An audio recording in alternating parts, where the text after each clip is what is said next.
E a tua casa, nós vamos falar sobre o resultado da oração e vamos falar das duas fases da oração.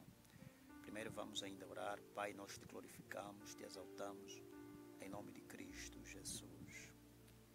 Sendo a Bíblia perfeita, a palavra de Deus, a Bíblia enfatiza lá em Marcos capítulo 1, no versículo 35, a Bíblia fala: levantando-se de manhã, fazendo ainda escuro, foi para um lugar deserto, ali orava. A geração mais preguiçosa que nós temos é essa atual, que não tem vigor nem ânimo de buscar a Deus em oração e quer viver a plenitude do reino de Deus. Há muita decadência espiritual, muita limitação por nós não indagarmos a Deus em oração. E hoje nós vamos falar das duas fases da oração.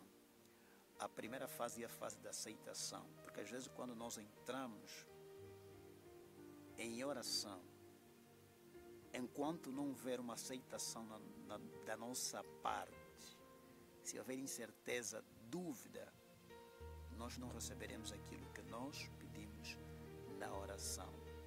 Por isso que a oração ela tem o processo. Quando me refiro de processo, além da aceitação, você precisa aplicar a sua fé. Porque existem momentos que Deus não vai agir de uma maneira imediata. Mas existe um momento que Deus age de uma maneira imediata. A Ana, ela sempre se levantava e ia no templo para ir orar. E a Bíblia fala que o Senhor se lembrou dela. Então a primeira fase é a fase da aceitação.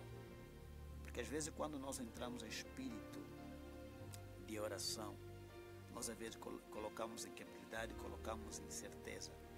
Isso dificulta o resultado na oração. Primeiro tem que haver uma aceitação da nossa parte, porque essa primeira fase é ali que nós falamos para Deus e Deus ouve o nosso clamor.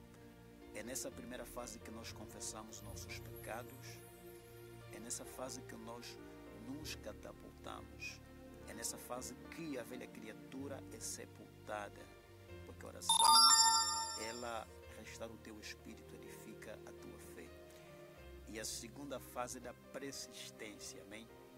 Por isso que Paulo diz: alegrai-vos na esperança, sede paciente na tribulação, perseverai na oração. Porque às vezes nós, quando oramos em prol de alguma situação, já não queremos mais orar. Então nós temos que ser persistentes. A Bíblia fala que Elias orou, o Senhor não deu a chuva. Então a persistência na oração nos faz enxergar aquilo que é de Deus. E nós teremos resultado na nossa oração quando nós passamos por essas duas fases. Primeiro a fase da aceitação e a fase da persistência. Então a Bíblia fala que o povo clamou e o Senhor desceu.